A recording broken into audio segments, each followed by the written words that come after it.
All right, so gentlemen, I realize we probably should have said the Polish equivalent, but we are not. So this is Sebastian Martinez, MMAnytt, somehow representing USA Today Sports, but I am not. I am joined here by MMA Junkies, John Morgan, aka the most polo shirt wearingest mofo you will ever see in MMA reporting. And of course by Kamikaze TV's Chamath Karsandu, aka the pound for pound biggest arm mofo in the business.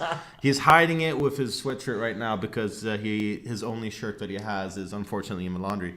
So yes, that's actually very true. Yeah, I'm actually factual this time around. Yes. So gentlemen, how are you guys? We're in Poland. Well, we are in Poland, and that is true. But should we also I don't know if we should pull back the curtain a little bit? Should we say that we're shooting this in my bedroom? Is that okay? Can we say that? This is the master bedroom. My bedroom. It's kind of weird, I know, but this is my bedroom. I wish we could get a shot of a bed. You definitely don't want to see what the producers are doing right now on my bed, but this is my bedroom. Airbnb has hooked us up with a fine establishment here in Krakow, Poland, or Krakow, Poland. Krakow. It is Krakow, right, Sebastian? It's not Krakow. Us Europeans need to pronounce these things correctly. It's Krakow. I am going to completely uneducationally say Krakow. There you go. That's fantastic. I would also like to say that while you are representing the USA Today Sports mic flag, and I appreciate that because it's front and center, and it's just good. We're balancing, with the way things are. But I would like to say, don't sell my man short over here. This is MMA Junkie and USA Today Sports. Fair enough, yeah. Get it right, Sebastian. Get it right, bro. Okay. Well, I gotta get something wrong every interview, so it's I figure I'll have that's one, and then they'll add up from here. You have something on your face, by the way. It was probably a little bit of residue from before. A little bread was good. It was good. All right. Well, we are contrary to popular belief and contrary to what we've been talking about. We're actually here for the UFC. UFC Fight Night Krakow, which goes down here in Krakow Saturday night. Rematch between Gabriel Gonzaga and Mirko Krokop Filipovic. Before we get to the main card analysis, I want to get down to just in general, you guys' impressions of the UFC's debut in Eastern Europe. Let's start off with John. What do you think? I mean, look, Chamath and I have been talking about it all week. The bottom line is, it's not the best card the UFC has ever put together. It's a little bit, I don't want to say disappointing, but it's not the big card. Poland is a market that I think people were looking forward to for a long time. Obviously, the history with KSW. I feel like it's a good MMA market, and the card here isn't the best the UFC has ever put together. But it's still kind of fun. I mean, we'll see. We got to watch the fights. You got 10 fighters making their UFC debut. You never know what you're going to see. I mean, are we going to get a Makwan Amirkhani? Are we going to get somebody like that just comes out of nowhere where you're like, dude, I gotta watch that guy fight again? And the other thing too is you've got 7 fighters Polish fighters fighting against kind of like Poland versus the world, and we've been talking about this a lot. I'm fortunate enough to go down to Brazil quite a bit and see their cards, and the way the UFC generally books those cards is Brazil versus somebody, and when those Brazilian fighters win, the atmosphere and the crowd gets really excited, it builds on itself, it just keeps building to a crescendo the whole time. So depending on how things go, I mean, if Poland gets a lot of wins along the way, it could be a fun night. And the arena seems awesome. I know that may seem silly to some people to factor that in, but I mean, this is a less than a year old arena. It seems incredible. So I guess what I'm saying is I'm going into this not expecting to. I don't expect to be writing any stories on Saturday night about who's going to be challenging for the title next or who's, you know what I mean? We're not going to find that stuff out. Yeah. But what we're going to do, I think, is find some future stars here, find some people that can help carry the Polish card and that sort of thing. So long-winded answer to your short question, it's not the best card ever, but I'm not going to judge it until the fight's happen on Saturday. All right, well, Sandu, like John's been alluding to, there's been a lot of demand for this. I mean, I know that the Eastern European fans have been waiting for this for what scientists call a long-ass time. Is this the right time? Is the time now, as certain hashtags have made us to believe? Well, the time was now in the previous quarter. This is, I suppose, welcome to the show. I think John pretty much covered all bases. I mean, the one thing I do want to add to what John just said is the majority of people that are going to be, or majority of fans that will be watching on Saturday night are already subscribers to UFC Fight Pass. This is not the card to make you go, oh, I gotta subscribe. I need to get that, wherever it is, $9.99, $7.99, whatever it costs to get Fight Pass.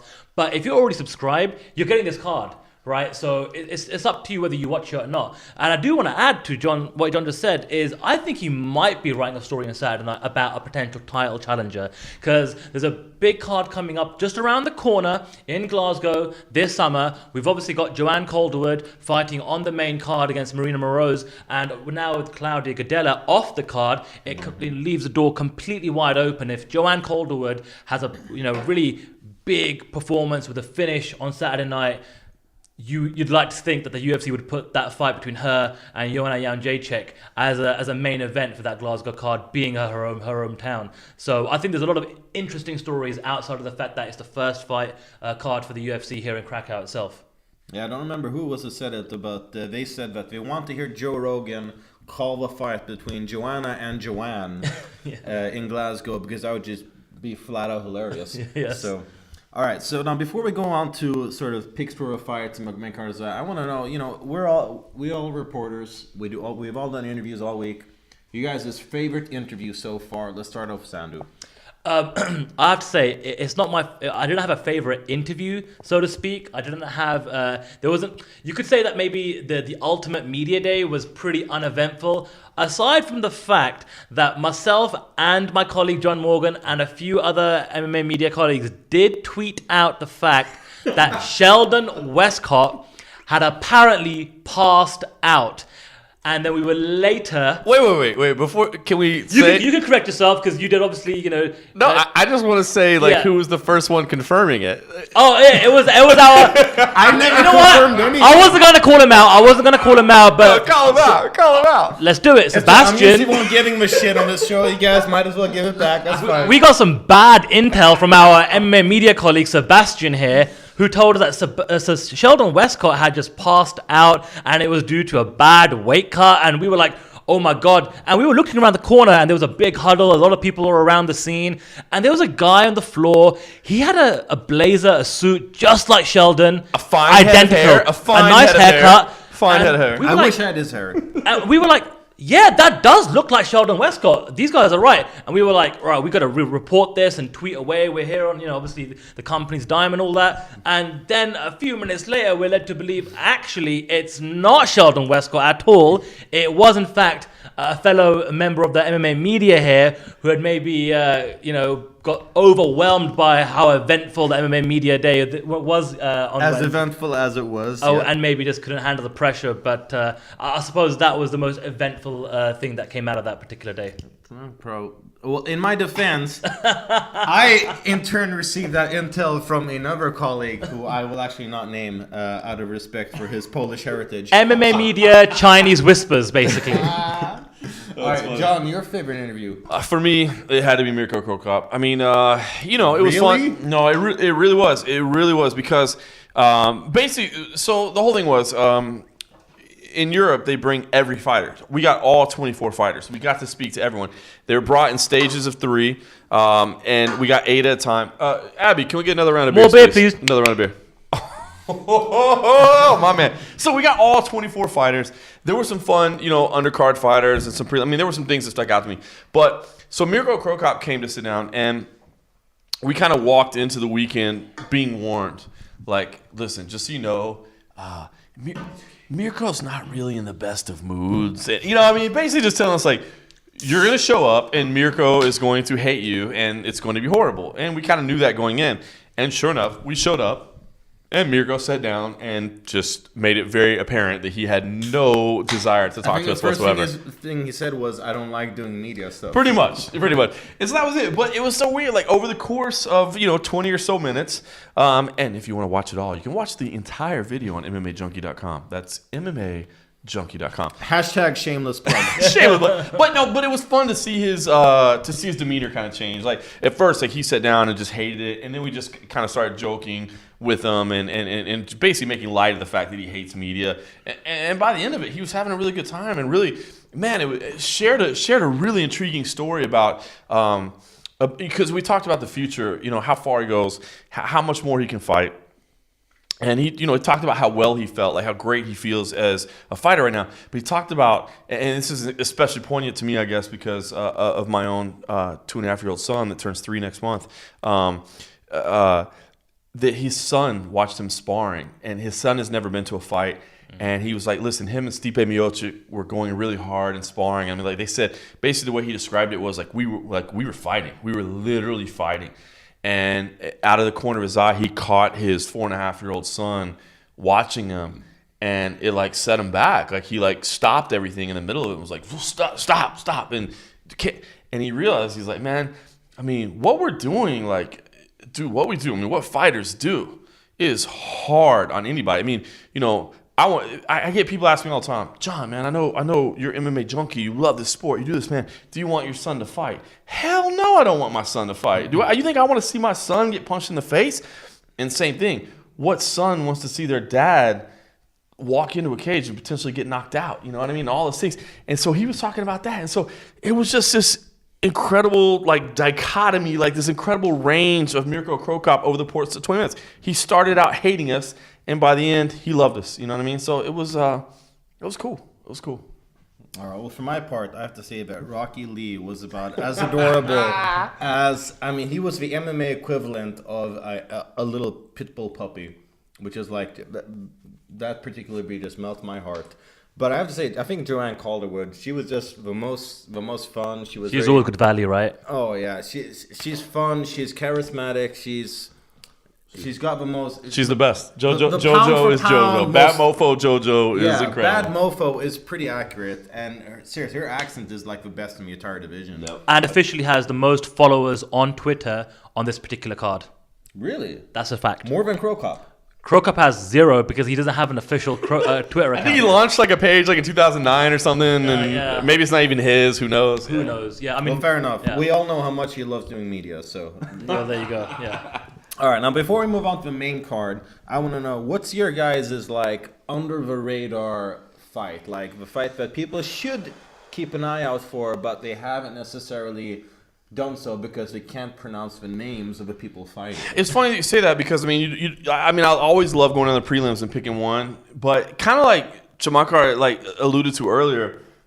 To me, like the under the radar is the JoJo fight because I think this is a number 1 contender fight. Yeah. I really honestly believe this is a number 1 contender fight, and nobody will say it and nobody will commit to it. And it was funny because earlier today, you and I were taping a podcast, and Tomas came after you, Polish media member, MMARocks.pl, and he was saying, because I was like, dude, you definitely want to see the title fight in Scotland, right? And he was like, no, I don't want to see that. Like, I don't think it's fair that, she should have to go to Scotland and fight Calderwood, which I thought was weird. So I don't know. There's just a lot going on with 115. But that's good. Like, you want that kind of story. You want certain fans to be like, hey, no, we don't want Joanna Jędrzejczyk to go to Glasgow to fight. Why should she be fighting at home? You want really pissed off Polish fans. Hey, listen. You don't want anyone to be indifferent. You want, fans and people to be against a few things, and you want people to be for a few things. Hey, that makes the fact that, hey, if it does go down in Glasgow and it is against Joanne Calderwood, hey, Polish fans better turn out to support their girl, right? It's a story, right? So that's what it creates. So I like it. I tell you what, if I will give you one other one,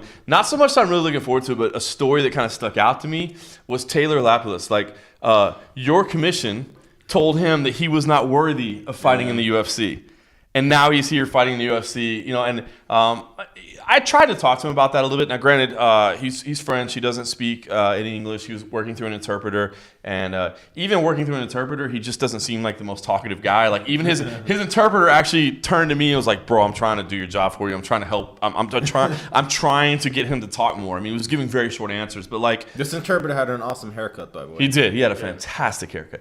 But that's kind of weird to me. I mean, to be booked for a UFC fight, for the world's biggest mixed martial arts organization to sign you for a fight and say, hey, man, we want you, we're putting you on this card. And then for the commission, and I don't mean this as an insult to the Swedish commission. I mean, I think it's awesome that the commission is that involved. I wish more commissions were that involved. I mean, in some ways, it was kind of cool to see them take that step.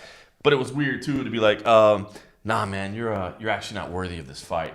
That was kind of weird, and now he's back. So that's another one I'm kind of looking forward to. I know that's a weird reason to look forward to a fight, but I don't know, man. How do you not enter the cage with a little chip on your shoulder after you went through that experience? All right. Well, I'm thinking that for completely different reasons. I think of the fanboys watching a Fight Pass who will click on the YouTube videos because there's a girl on the video that has nothing to do with the actual content. Albu. Isabella Badurek. Yeah. But also just because I think that division needs more new blood. They need characters. Honestly, every new division needs somebody to stand out, and I truly believe that this fight will produce some not a star, not at all, but like it will produce a character that the fans will follow. For better or worse. I mean, I see your journalistic integrity there. I see what you're trying to do there. But come on, we're having cold beers. We're talking. This is dudes talking MMA. You really care about the division, or you just it's too. Can we say fairly attractive chicks fighting? That's pretty much what you're down for, right? Not exclusively. No, it is funny. No, it is funny. I mean, listen, like I asked Albu about that. Like the weird thing about it is, listen, she's known for taking pictures. I mean, right? Like a lot of people know her more for taking pictures than they do for her fighting style. And you're gonna find more pictures of her rear end than of her fist. Yeah, hey, listen, and if Paige Van Zandt can get away with that and get a Reebok deal, then all power to her. Right. So it is interesting. And then there's the whole like controversy. What's her record? You know, is she 1-0? Is she 3-0? She says she's 5-0. So it's interesting, man. I get what you're saying. Obviously, I'm messing with you, having a little fun with you, like messing with you guys a little bit. You know, I would never mess with you, Joe. Yeah, we're buddies, having a good time. You know, taking jabs at each other. But it is interesting, and I did ask her that. I said, listen, again, she doesn't speak English. I certainly don't speak Russian. Her interpreter was doing the best job she could. She was not a professional interpreter. I think she was a friend or whatever, and she was doing the best she could. But I did ask her that. I'm like, listen. Does it matter to you? Like there are fighters, there are people that are going to tune in to watch you that don't know anything about your fighting style. They've never seen you fight, but have seen your pictures. Does that bug you? And try to get an answer to see like, hey man, is that cool? Is that not cool? And I mean, she seemed okay with it. She was like, listen, I get it. Like I post some pictures of me being like, in makeup and a dress and all that. I post other pictures of me training and sweaty and all this, and that's just who I am. And it seemed like she was okay and open to it. She's like, hey, whatever it takes. And I mean, you can't hate. I mean, marketing, whatever it takes to get out there. Whether you can be Conor McGregor and scream to the world and people tune in, or whether you can just post a picture and people tune in. I guess that's all that matters. I mean, the bottom line at the end of the day is you want people to want to watch you fight. But it is interesting. I am pretty intrigued by that fight. It's funny you bring that up because I am pretty intrigued by that fight because I want to find out if she's legit or not. I mean, if you search her name, if you Google her name, if you try to find her footage, there's not a lot of fight footage. There's some training footage. Yeah. I've seen like some shadow boxing. I've seen some wrestling.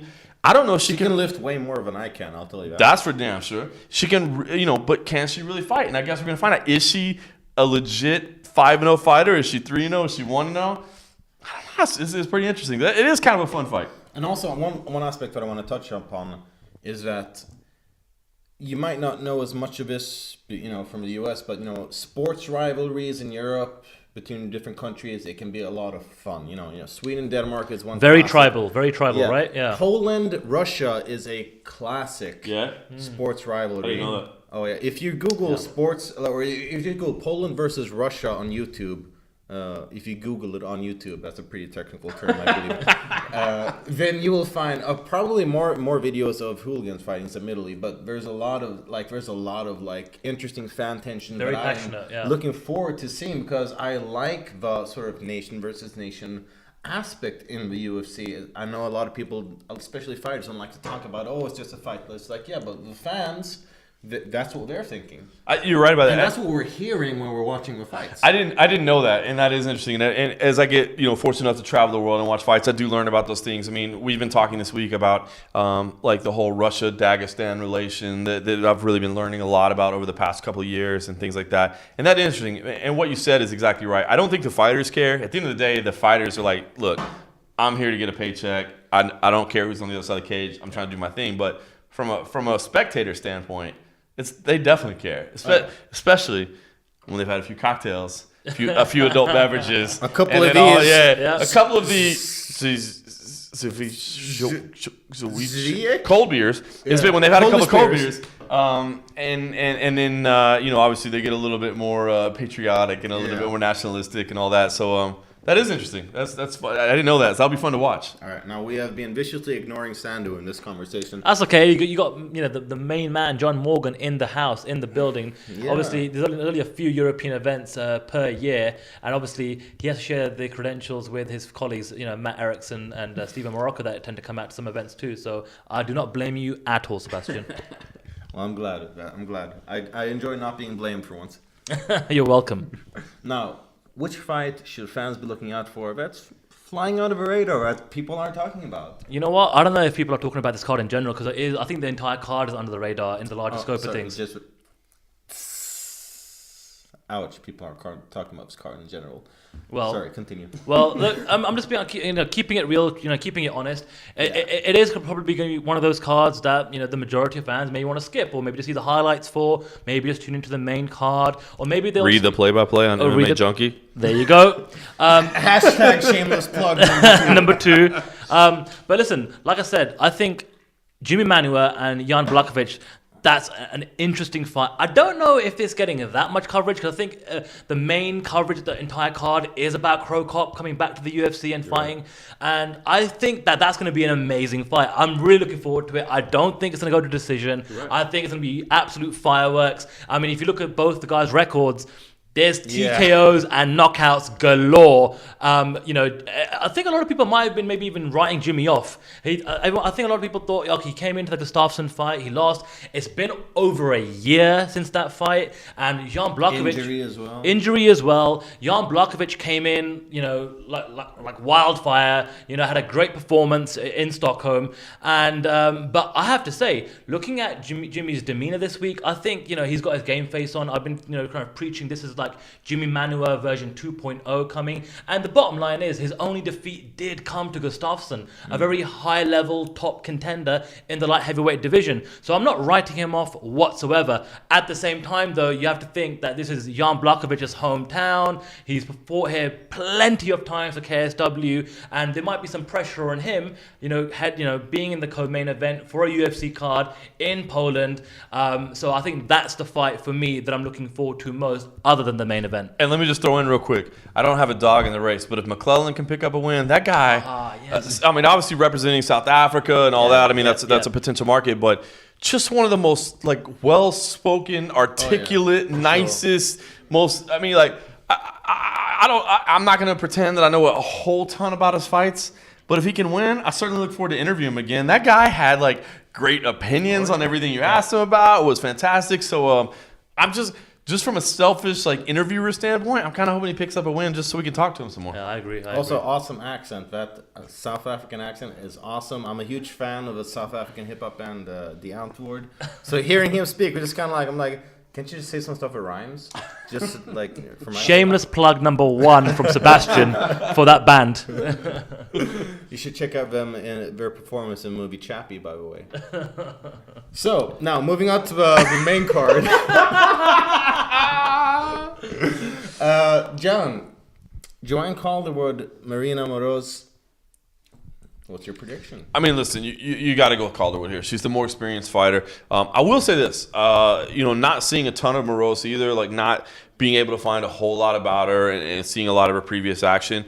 I love her attitude, man. I love the way she came in. I love, she seems up to the challenge. She's not intimidated by any stretch. And I will say, Calderwood is not an unbeatable fighter. She's fun. She's fantastic. A, who doesn't love her style? She loves to bang. Yeah. B, who doesn't love it's so incredible to see a fighter go out and do what she does and then talk like this. It's the best. You cannot beat Joanne Calderwood. But Joanne does not strike me as a fighter listen, you're never going to beat her. She's incredible. She does have holes in her game. And Marina may be able to find a way to expose those. But, man, I really do think this is Calderwood's fight. And again, as we said earlier, I think this is a number 1 contender fight. I think it should be a number 1 contender fight, whether it is or not. As I said, I think David Allen, who runs, obviously, the UFC here in Europe, if Joanne Calderwood wins this fight, I think he's going to push like hell to have that fight in Scotland, and I think he should. I mean, 2 European fighters. Yeah. The 115-pound title fight is not a pay-per-view main event or anything like that. So to put it in a headlining fight in Scotland, even though it would mean the champ going to the challenger's home turf, it's not like you're traveling, 20 hours around the world or whatever. So end of the day, my prediction, long story short, I'm definitely going with Calderwood. She's a huge favorite. If you look at the betting odds, she's a massive favorite. Yeah. Probably deserving so, but I don't think she's unbeatable. But I definitely think this is her fight, and win if she wins. And Chamakar rightfully called me out and said I wouldn't be writing about title. I probably will be writing about title. I do think this should be a title fight. If she wins, and when I think she wins, I do think they should do the fight with Joanna in Scotland for the belt. I think it makes a lot of sense. All right. Well, I mean, I agree with you. And also the thing is about some East European fighters, you don't have a lot of footage to go on, and that can be both good and it can also be a detriment for the fighter they're facing because they got nothing to go on. They don't know what kind of style to base it off. And some Eastern European fighters, they surprise you. They come out of nowhere. You think that perhaps all they've done is faced cans their whole life. We've just been opening them up. It's incredible. Moroz can walk in there and know we know exactly what Calder was going to do, right? We know exactly how she's going to move, how she's going to stand, what she's going to do. That's actually literally what Marina Moroz said to us in the interview. That she said she knew what to expect from Calderwood. Absolutely. And it's I don't think any of us know what to expect from Marina Moroz. True. With that said, I got to agree with you. It's hard to pick against Calderwood when can Moroz surprise us? Absolutely. Do I expect it to happen? Not really. And I think both of you have covered most of the bases there. But the one thing I want to just add to this is speaking to Joanne this week. She is not fazed at all by the prospect of potentially getting a title fight in Glasgow. She's not thinking about Glasgow whatsoever. And I know a lot of fighters who are in her position have in the past kind of said, I'm not looking about the step ahead of me. I'm just focused on this fight. She genuinely just, the kind of the body language, what she's told me, she's really just drilled in, focused on this fight alone. And I think she's going to take care of business. She's the fighter out of the two that's got more of the experience here in terms of the UFC exposure, the high-level competition. She's been used to the media, especially being on The Ultimate Fighter. So she's been used to all this, whereas Marina Moroz is coming in, and this is a brand new experience from her from the get-go. So who knows how she's going to be able to handle it. So there's probably more question marks on Marina Moroz's mental capacity to handle fight week rather than Joanne Calderwood. And let me just jump in, because what I want to tell you was just the sense Joanne is so much more comfortable and relaxed and happy than she was before the tough finale. Yeah. She was, there was some, I don't want to say something wrong, but she just wasn't comfortable, wasn't happy, wasn't whatever. Totally different this time. Different this time. And on a final note, technically, Joanne Calderwood is still undefeated, and there's something to be said about someone that's got an undefeated mental attitude. All right, now, so we're all picking Calderwood in this one? Absolutely. Yeah. Clean sweep. All right, well, before we move on to the next fight, I did receive a specially delivered message from one of the producers here. We do have to talk about a certain piece of news that was released a couple hours ago. Anthony Johnson commenting on Alexander Gustafsson's message that he said that he would beat Anthony Johnson 6 days out of 7, and that was the 7th day that he faced him. Johnson responded with a pretty harsh message saying that he could end his career and his life, that he was disrespectful. For whoever hasn't read that, just go on to MMAnytt.se where you can read it. Shameless plug number two. Gentlemen, your thoughts on this issue. Sandy, what do you think? Was Rumble overreacting? Was it too much of a Rumble?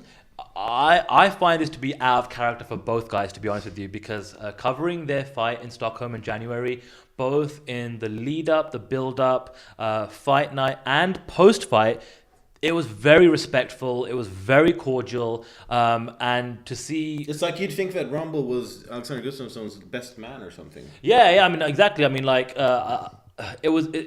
they were very cordial, and obviously from a media perspective, you want to see, a John Jones situation where he gets in the face of Daniel Cormier. Who doesn't want that, right? Yeah. Or a Conor McGregor and Aldo. But in that particular scenario, it was very respectful, very cordial. And then to see literally 2 months and change later for this kind of interaction to be going on social media, on Instagram, I found it really strange, really, really weird.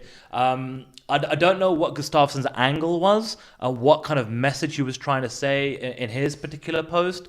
But look, Anthony Johnson, how do you expect him to react? Everything was respectful and cordial, and then the opponent he defeated says, but 6 days out of 7, I would have won. How do you expect to react? I think Anthony Johnson's the kind of guy where if you show him respect, he'll respect you back and he'll be cordial. But hey, if you push a few buttons, you'll see another side of Anthony Johnson. I'm not gonna say this the right way. I'm not gonna pretend to know a lot about Alexander Gustafsson's camp, but this just does not strike me as a message that he wrote. Well, there are social people. Shocker! I'm gonna peel back the curtain a little bit. You guys might not know this. There are certain professionals in all walks of life who have people that manage their social media. I don't know if he does or not. But this kind of seems like something a social media manager would do. Maybe I'm right, maybe I'm wrong, maybe I'm right, maybe I'm wrong. I don't know. I'm just throwing that out there as a possibility, something to consider. I think it's possible. Because listen, man, as you just said, we sat there through all of it. You know what I mean? We saw all the humility, all the respect, everything. And that just does not strike me as something he would say. Now, is it fun? Of course, because now we're talking about it. And now fans are going to talk about it like, yeah, man, he went 6 days out of 7. He would have whipped your ass. Yeah, but it was Saturday night, so that was there's all kinds of stuff. We can do all that. And it's fun, and that's cool, and that makes people love the sport and all that. But I don't know, man. Just Alex has never struck me as that type of person, man. He strikes me as the type of person to just be like, man, I got caught that night. And he did. He just got caught. I mean, it was we were all there, obviously. Yeah. He was crying. Anthony was so respectful in that moment as well, saying, hey, you know what? You're going to get better. It just seems so out of character. So out of character. It's fun, but it does seem weird. Let me just break in here by saying that this was actually a video interview where Gustafsson was. Oh, really? Oh, he said it? I thought it was just a comment. No, this was a video. He said it? He said it. On video? This was from the YouTube channel Swedish MMA, but the video cut, it didn't include the question, just cut direct to his answer. I'm not saying I would have done it better, but I would have done it better. Was he drinking any Zvich? Was he? Zivich? Something. Sofero. Well, you know what? I will say this though. You know what? I didn't know it was a video. That's good. Thank you for interesting. clarifying. Yeah. But the video starts with him saying, "Yeah, well, I think I would have beaten him 6 nights out." That's interesting because it just happened tonight. Earlier, right before we sat down and taped this, and we were talking about. I didn't know it was a video. But I will say this again. It does keep him relevant because listen, I do think there's a lot of scenarios where Alex can fight for a belt again very soon. I mean, obviously there's some big fights coming up in the light heavyweight division. I mean, if Rumble wins the title fight, maybe he gets out. I don't know, but listen, if Alex wins his next fight and John wins his next fight, I mean, I know that Alex just lost, but if John beats Rumble, then Rumble's eliminated out of the question. And now we get to see that rematch that I think everybody was looking forward to. Everybody wanted to see that rematch. So, I think it's good. If that's what he's doing, if that's what he's doing to just kind of keep his name relevant, you can't hate. You can't hate. Conor McGregor 101, Chael Sonnen 101, Tito Ortiz 101, Ken Shamrock 101. Go all the way back. You know what I mean? Keeping your name. I was just about to say, maybe he truly feels like this. Maybe Gustafsson genuinely feels as though 6 days out of 7, he would have beaten Anthony Johnson. But it could also be the fact that we're It just wasn't on Saturday night. It just wasn't on Saturday night and a cold night in Stockholm in January. But it could also be the fact that, some fighters, they see their trajectory and they say, hey, I got to change it up a little bit. And seeing what the UFC has done this year, especially, they said they're the best quarter ever in quarter 1. You're seeing what Conor McGregor's doing right now. Obviously, you mentioned a few of the other guys in the past that have done the same thing.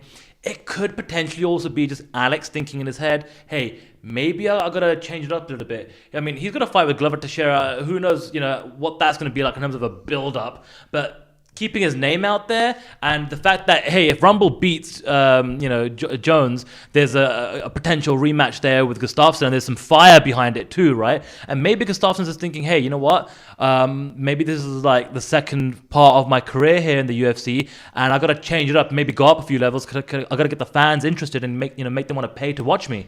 And here's the thing too, that I just want to jump in. Like, anytime that somebody goes, I don't like that guy because he's cocky, I don't like that guy because he's arrogant. Listen, if I am a human being that is willing to lock myself in a cage with another human being, and we are both intent on causing each other physical bodily harm, I better be pretty damn confident in myself. You know what I mean? So don't ever hate on a fighter that's just like, it's like people that the whole Ronda Rousey thing, when, she has this quote where she said it, and people take it way out of context, where Ronda's like, I could beat Cain Velasquez. She doesn't actually say, I could beat Cain Velasquez. What she says is, in the right situation, the right scenario, I will never say that I doubt myself and that I could lose. So yes, it is potential. You know what I mean? Like, dude, if you are a cage fighter for a living, you are an alpha female or an alpha male, period. You better be able, you better have that feeling. And so I will never hate a guy. So if that's what Alex just is telling himself, like, listen, man, I know 99 times out of 100 I would have beaten him. Not even 6 or 7. I know 99 times out of 100 I would have beaten him. That was just that one. Can't hate. You got to get your mental self, your physical self back up and back ready to get in there. So interesting. Again, still think it was out of character. Still might have been fueled by a couple of Zawishas, but I can't hate him for saying it. Or maybe some of the layers have been peeled back now, and we're starting to see another persona of Gustafsson as he's maturing and getting older and going through this, navigating the waters of the UFC career. Who knows? So what you might be saying is that people on the internet might be overreacting. Stop! Don't say that. No way. Nobody overreacts on the internet. Whoa. Everything on the internet is true, and the best part of the internet is definitely the comment section. Yes, because that is where the real wisdom is partaken and learned. That's true. I've truly never read that many F words in my life. So. All right, so I believe we were here for Poland. That's right. That's why we came here. Back to UFC Krakow. Yeah, UFC. So I'm sorry, Krakow. Krakow. I mean, it really does sound like a cuss word or something. Like you're like, dude, just a little bit. Yeah. Krakow. And the amount of Polish viewers just tuned out. Yeah. All right. So, but to hopefully get them back, Pavel Pavlak is also fighting on this card. He's facing Sheldon Westcott. Sheldon Westcott passed out. Apparently. So I don't know who's replacing him. There's no way I'm picking Sheldon Westcott. He passed out at the media day. So. But in a alternate world where Sheldon Westcott did not pass out, John, how would you pick this fight between Pavel Pavlak and Sheldon? I'm going with Sheldon Westcott, despite the fact that he passed out allegedly at the media day. No, I really do. I think. I do think he's a little bit more well-rounded fighter. I do like what he brings to the cage. I do like the fact that he's going to 170 pounds.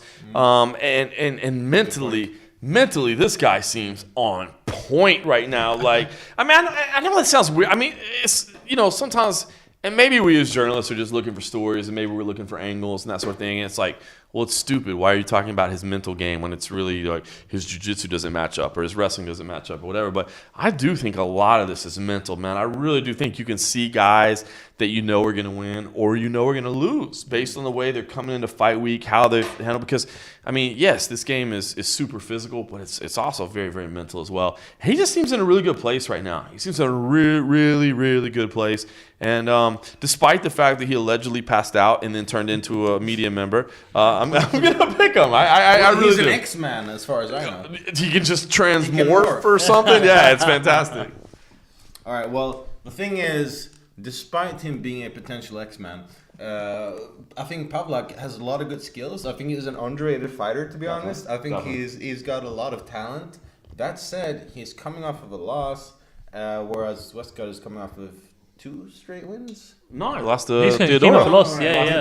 Before that, 2 straight wins. Yeah. He's got more experience. He's a more seasoned technical guy. It's hard to pick against Sheldon Westcott, in my opinion, just simply because he is a very, like you said, he's a very technical standard stand-up guy, whereas Pavel is kind of unpredictable and might be lured into territory where he is not super strong, which we saw in his past fight, where he kind of played his opponent's game in a sense. And I'm sure, Tamakar is going to touch on this. It is always weird to me to pick a fight when two guys are coming off a loss. You know what I mean? Because you're like, you're looking for somebody to look better than they did last time or whatever. You know what I mean? So it does. It really does make this one a tricky one. I mean, I really do feel like this is one of those toss-ups. But yeah. Well, I think you guys have covered most of it. The only thing I want to add to this is the fact that if you look at Sheldon Westcott, a lot of his fellow contestants on Tough Nations, especially in terms of Team Canada, they've got an opportunity to fight on the Montreal card coming up at UFC 186. And I know that he was super bummed being a fellow Canadian not to get on that Montreal card. I actually think, again, spending some time with him this week, it's turned a negative into a positive. He's obviously spent a lot of time in the UK before he transitioned over here into Poland in terms of the jet lag and all that comes with it. And I think the fact that, the whole Canadian spotlight, being a Canadian fighter on a big Canadian pay-per-view and all that business in the Bell Centre in Montreal, that's something that he doesn't need to worry about, right? So he may be thinking, I'm the one flying under the radar. And I remember speaking to him specifically about a question I asked him about Rafael dos Anjos, and I'll connect the dots in a second. A lot of people, seem to think in terms of the feedback I've been, reading and looking out for and stuff like that, is that Rafael dos Anjos doesn't seem to get the respect he deserves as a UFC lightweight champion. And Sheldon Westcott that's great. I love it. I want people to doubt me. I want people not to think about me and talk about me because I want to impress them. I want them to look and find out exactly what they're going to be doing. And I think what Sheldon Westcott's attitude here is, hey, it's cool. Don't think about me. Don't worry about me. I'm going to show you what I'm capable of. Hey, I'm not on the Montreal card. I'm not on the big Canadian pay-per-view, but I'm going to show you what I'm all about. And I think that is his mental attitude, which is going to really get him through this card on Saturday night. All right, so we've all picked Calderwood. We've all picked Westcott. Yep. This moves us on to a bit more of a pick'em fight. The co-main event, Jimmy Manuwa versus Jan Blachowicz. As the only person who has any national stake in the matter, we will start out with Sandu.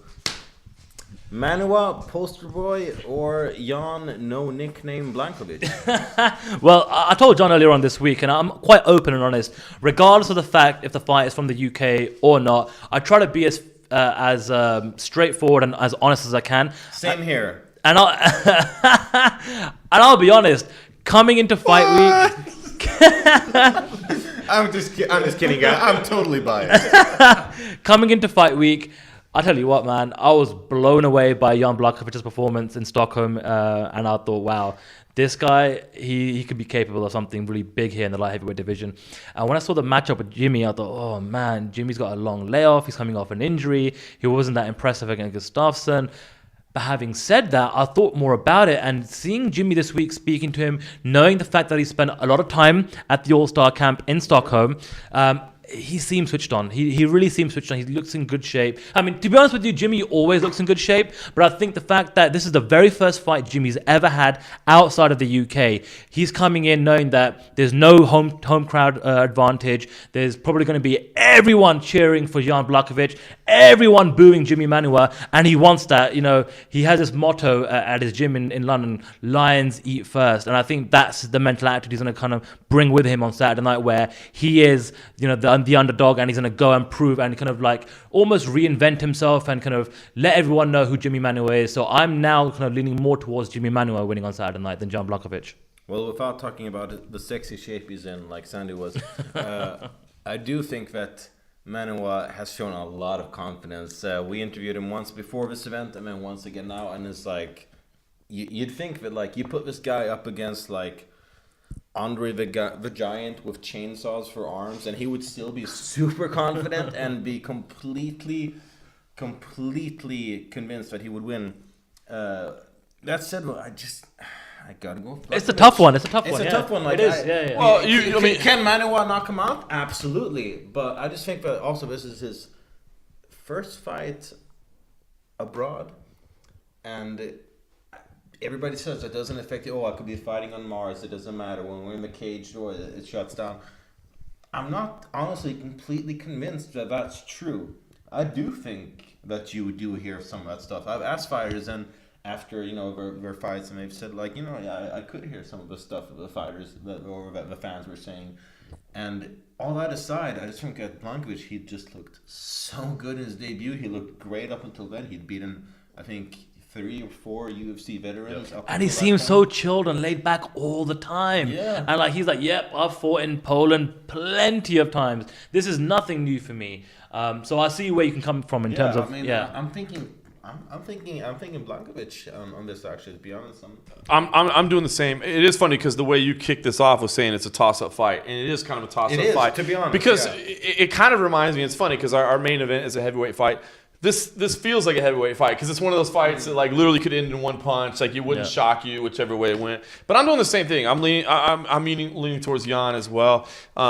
You said the UFC veterans that he beat to get into the UFC. The fact that he's fought a KSW, which I mean here is like a bigger event. I mean again in the grand scheme of things, obviously globally the UFC is the premium brand. There's no doubt about that. But it's not like he's going to be like, whoa, what is this? Like 11,000 people? I've fought in front of 17. I don't even care. Like, you know what I mean? So he's not going to be taken back by the moment. He's not traveling. But all that, I mean, take all those things aside. As I said in the last fight, we're always looking for little things. But just take that aside. He's just a beast of a man. He's a beast of a man. And they both are. If you look at the size of them, they could be heavyweights easily. You know what I mean? You're saying I would not want to be the ham in that sandwich. So. I'm just gonna get another beer and then I'm gonna skip that. But no, I gotta go. I gotta go with Jan here, man. I don't want to make it seem as if I'm insulting Jimmy Manuwa. Certainly, I think this is a coin flip. I think it's a coin flip. But I think obviously at the end of the day, it's who lands first, right? And I'm just going with Jan to land first. I think I'm just going to stick to my pick of Jimmy Manuwa just because he rode in on horse and effing carriage from the main square back to the Fires Hotel. And if you haven't seen this yet, please go to the MMA Junkie Facebook page. Shameless plug number 3, not coming from the same person, so it's technically shameless plug number 1, but it's all there. Go to the Facebook page of MMA Junkie to see the video that we shot of Jimmy Manuwa riding in on horse and effing carriage. And if you want to see a comparison, just look up the Old Spice commercial where he ends up with the guys on a horse. There we go. Yeah, that's the two. Now, before we go on to the main event, I want to ask you guys something because, like we were saying, we talked to Dave Allen today. He said we're expecting around 12,000 fans. When KSW booked a fight or booked an event for that arena, they sold it out. They got between 17 and 18,000. So here's my understanding, and speaking with Thomas earlier today, there's by the time this airs, I think we all know there's going to be a new TV deal announced in Poland. This show is going to be, but for the last year or so, there hasn't even been TV here. So they haven't had UFC. They've had Fight Pass, which is great. I mean, it's awesome. I mean, Fight Pass is really cool. You can get UFC anywhere you are in the world, but the normal average sports fan is not, sitting at a computer and watching their stuff. So, I mean, listen, KSW did a fantastic job of branding and marketing and all those things. And they're a great organization. And they've done amazing things here.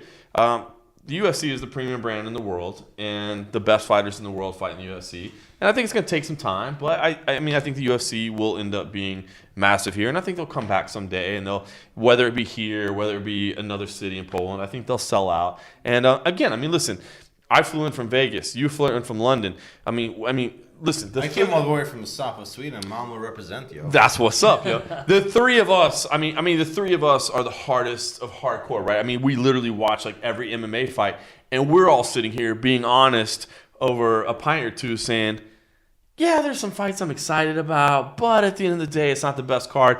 And the UFC would never say that on a record, of course, but it's not like if you cornered a UFC employee and asked them, off record, like, man, they would tell you too, like, we wanted to do better, but we just didn't.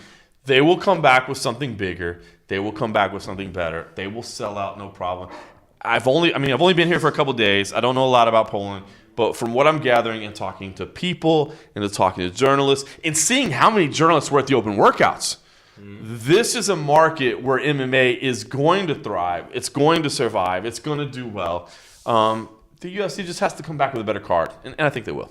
And I think look, the three of us, the last time we were together was in Stockholm, officially the second biggest event in UFC history, you know, in a big soccer arena. And, you know, so maybe there's a little bit of a hangover there in terms of a comparison, but let's just try to clear our heads a little bit. It's the first time the UFC are in Krakow. So whatever they're going to do, it's a home run, it's a big hit. You can only start to compare things when they come back for a second and third time to see, is the attendance growing? Are the viewers on TV when the TV deal is in place growing? Like, I know we had a little bit of a hiccup in Stockholm over the last kind of couple of years where we saw the attendance drop, and then boom, they came back with the arena show, and it became the second biggest event of all time. But I think it's a little bit unfair to compare the UFC attendance and their production compared to KSW, because KSW have been here for so many years. They've got this market cornered every which way in terms of promoters, fighters, and just all they have to do is focus all their marketing to just the local Polish crowd.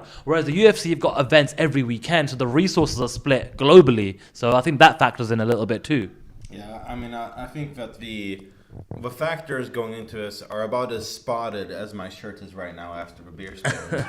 So What did you do? apparently. And Poland has a UFC champ. They're going to build on that.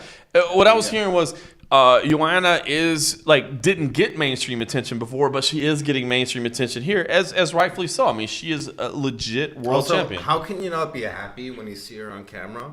It's like seeing a kid riding a bike for the first time. It's like, how can you not be happy for that? She makes me want to collect sneakers. I'm telling you, there's something about the European fighters in the UFC roster over the last year or 18 months where their personality and their characters have just shone through. Oh, yeah. You look at people like Conor McGregor, Joanna Jędrzejczyk, Makwan Amirkhani. I mean, personalities is coming left, right, and center, and that's what the sport is all about. You know, it is an entertainment business at the end of the day, right? And you know, for so long we were screaming for European superstars to emerge, and now finally we've got a handful now that can deliver in the cage and obviously deliver outside of the cage as well. So I think we're all ready to say, you know, screw you, America. Anyway.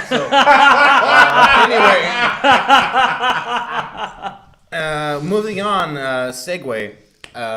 Sandu, main event. Yes. Gabriel Gonzaga rematch against Mirko Krokop.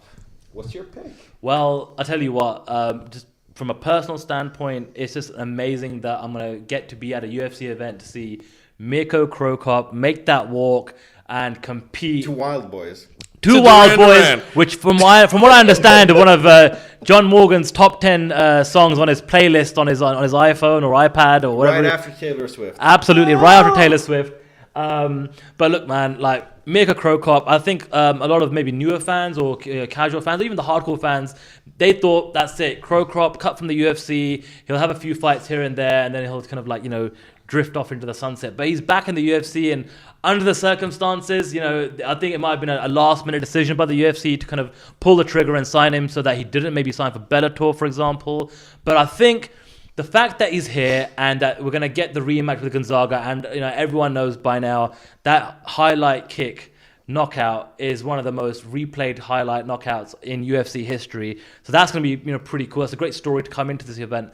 In terms of who I'm picking, I'm going to pick Krokop here for a few different reasons. Number one, I don't think Krokop is the type of athlete or UFC or MMA fighter that has had any kind of weathered history in terms of he's never been a party animal. He's never let himself go in between camps. He's a true athlete in terms of he trains every day. He gets the required amount of sleep every night. He looks after his nutrition. So this is his life. And after he's finished competing professionally, he'll continue to kind of apply himself in that essence. Whereas speaking to Gonzaga and looking at some of the other pre-fight interviews, he wasn't really game for this fight in the first place. So I don't know where he's at mentally, whether he's just like, listen, you know, he's coming off 2 losses. The UFC offered him this fight. I think he had to take it just to get another fight in the UFC soon. And it's a main event slot at the end of the day. So that maybe comes in with a little bit more money for him as well. But from what I gather, I don't think this is a fight that he necessarily wanted. And I want to say again, MMAJunkie.com's Mike Bond did say Shameless plug number 3/4. 7 at this point. Mike Bond of MMAJunkie.com did say that, and this is a fact, Krokop has never lost a rematch. Yeah. So, maybe he's looked at his first performance against Gonzaga. Maybe he's been analyzing and he's improved. And, history tells us that Krokop will win the rematch. So I'm leaning towards Krokop here. All right, well, first off, I want to say that one of you two smells like Polish sausage, which is not a homoerotic innuendo, but it's probably John. But either way, going on to this fight...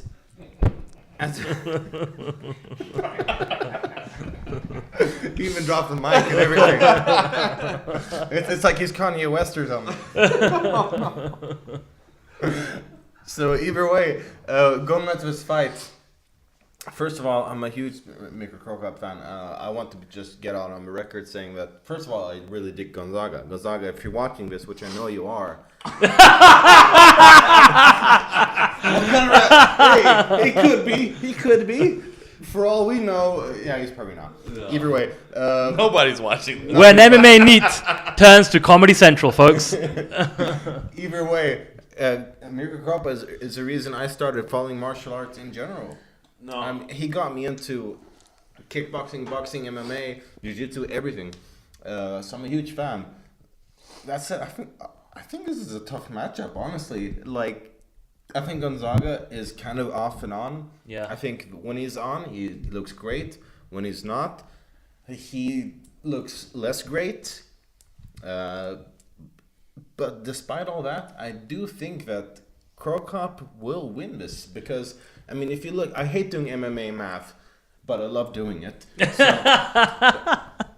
if you look at the people that Krokop has faced lately, like Alexei Oleinik, I do think that, say, Alexei Oleinik will beat Sean Jordan, for example. Mm-hmm. And if you look at sort of the opponents that they have faced in the past couple years, I honestly feel that Krokop is a better fighter based on competition and just merits and everything else. So I'm saying Krokop, second round TKO. Here's the interesting thing. So earlier today, Shamakar and I, we taped a preview video that you can watch on MMAjunkie.com. Shameless plug number 8. Then after we did that, we also recorded a podcast that you can download on iTunes. You can also find on Stitcher, iTunes. Number 9. If you have a podcast manager on Android, just type in the MMA Roadshow and you can download that episode. And by the way, if you guys going to YouTube, you type in Sci-Fi Night, you'll find my movie channel. But here's all this. So here's what we started. The cool thing that's been able to see this week is that, like, even the fighters on the card, like the prelim fighters, have respect for Krokop. Like, we were talking, at the media day, we were talking to prelim fighters. They're like, bro, one of the things we do is we do the Who You Got, which is a video that you can watch on MMAjunkie.com. But, we go ask them, we ask the undercard fighters, who do you think is going to win the main event?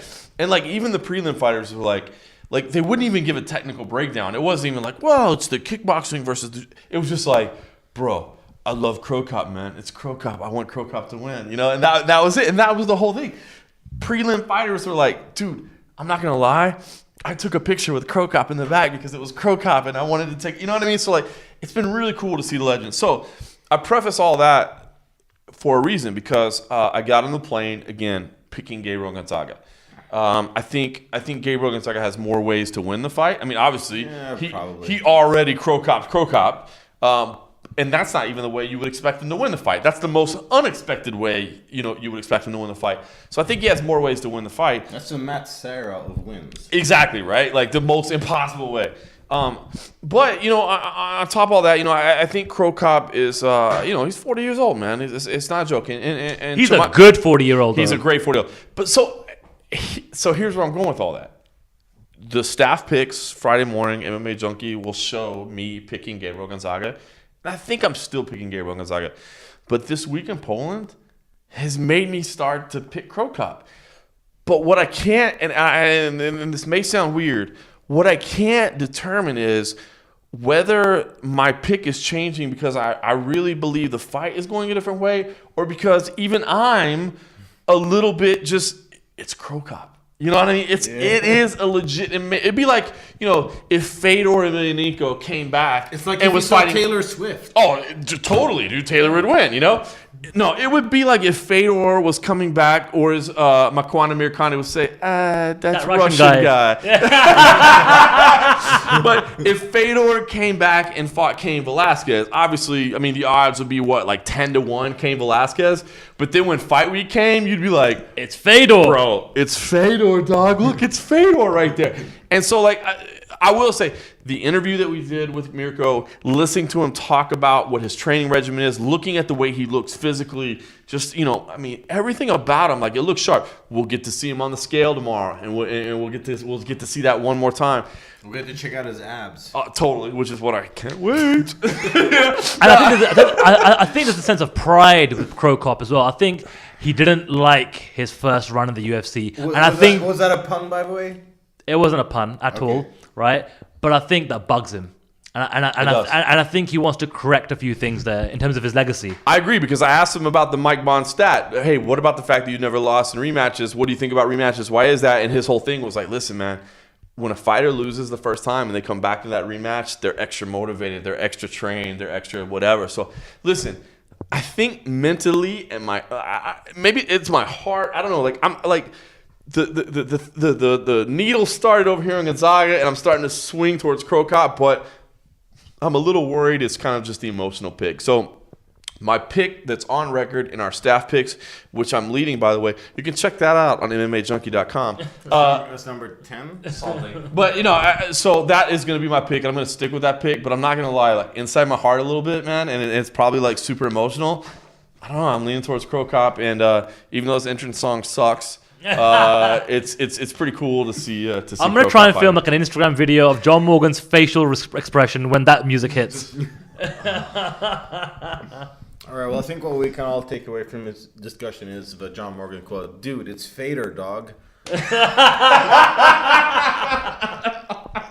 Aside from all that, gentlemen, any final words on this, honestly, technically historical event, but also somehow statistically overlooked? It's, you know, what's funny is, man, obviously I'm very fortunate enough to get to go to a lot of events, and I get to travel the world, and I'll tell you, man, fight cards in Macau that nobody cares about, fight cards in New Zealand that nobody cares about, fight cards in Brazil that nobody cares about. All of a sudden you sit down and, you know, 4 or 5 hours later you're like, damn, dude, we had a fun night, man. There were some great fights. So I never go into the fights like thinking, oh, tonight's going to suck. You know what I mean? Like, let the fights speak for themselves. So, you know, as far as the action on paper versus what's happening, dude, let's just all watch and let's see what happens, man. You know, let's have fun. Hopefully, man, let's keep our fingers crossed that we just have a fun night. But other than that, man, Poland has been fantastic. It's dirt cheap here. I love this place, man. Everybody has been super cool, super nice. They seem to really know about MMA. And, you know, I don't think this will be the biggest MMA card in Poland history, but I think we'll definitely be back here, and I can't wait, man. It's been a fun trip. I mean, I do think that Poland will be this card will be, as historians say, really fucking awesome.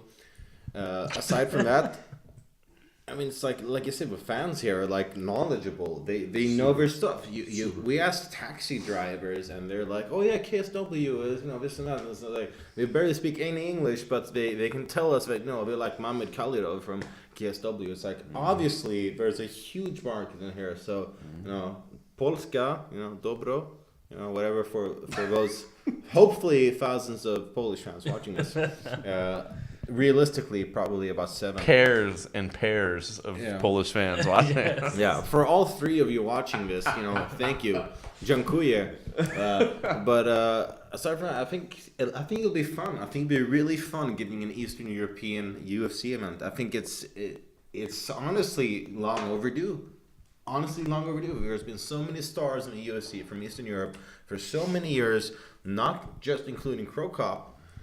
But, you know, tons of other fighters. I mean, Bro, one of the most entertaining champions in the UFC right now is from here. Joanna is hilarious. She's the best. I love it. I mean, if your heart doesn't melt when you see her do an interview, I'm sorry, you're made of stone. You are probably fighting for ISIS right now. Either way. What is it? Let's two mic drops. in one. Two dro- and John Morgan's Okay. on the bill. All right, we're gonna run John- off. John- Stanley, what do you say? John Morgan just done the mic drop walk off. That is his patented move. Listen, I just want to end by saying, in terms of the European scene, European fans. It's a good time to be a fan of MMA, a fan of the UFC here in Europe. We obviously came off the biggest or the second biggest UFC card of all time in Stockholm, the biggest in European history. Every time the UFC comes to a new market for the very, very first time, it's always exciting because there's so much of the unknown. There's so much unpredictability. We don't know what's going to happen. There's 10 debutants on this card. What are Polish MMA fans like in terms of atmosphere? We don't know because we haven't been to a card before. So we're going to find that out. Hey, if you're a UFC Fight Pass subscriber, you're going to get this card anyway because you've paid for the month. Check it out. Bring your friends over. Watch it. And I think there's a lot of implications that lead on to, like I mentioned before, potentially the Glasgow card in the summer with Joanne Calderwood. And who knows, because there are 10 debutants, we might have a Makwan Americani moment where someone just comes and breaks onto the scene, does something spectacular in the octagon, and then the post-fight press conference, they'll be getting all the media questions. So I'm not writing you off whatsoever. Like John said, I've loved it here in Krakow, Sebastian. It is dirt cheap. It's a place that I'd love to come back to in the future, and I'm sure the UFC, when they do potentially announce this TV deal, can build off this card in Krakow. We'll be able to, do bigger events, bring some more marquee names to Poland and to Eastern Europe, and I'm sure there'll be, more success down the road for the UFC here in Poland as well. I can't possibly top all the technical talk, so I'm just going in right here. Thank you, Chimakra Sandhu from Kamikaze TV and USA Today Sports and MMA Junkie and TaylorSwiftNews.com and probably a whole bunch of other outlets that I'm missing out on. And, Abby, of course, who's been off camera handing us a beers. It's been very important for this interview as well. Oh, yes. Abby, go make some fans. And for John Morgan, MMA Junkie, who is off screen drinking beers right now. I want to see that more often, by the way. I want to see in interviews more often where John Morgan just drops the mic and does the walk-off. Like Mark Hunt. It's like the walk-off knockout. That's going to be the new move from John Morgan from now on. Hashtag doing a Kanye. So either way, we want to thank you guys for watching. If you sat through this all the way, you guys win a prize. You guys win a prize of being awesome. We're not going to send you anything, but you're awesome. So thank you guys very much. This is Sebastian Martinez, MMAnytt here hosting this crazy thing. Thank you very much. We'll see you next time.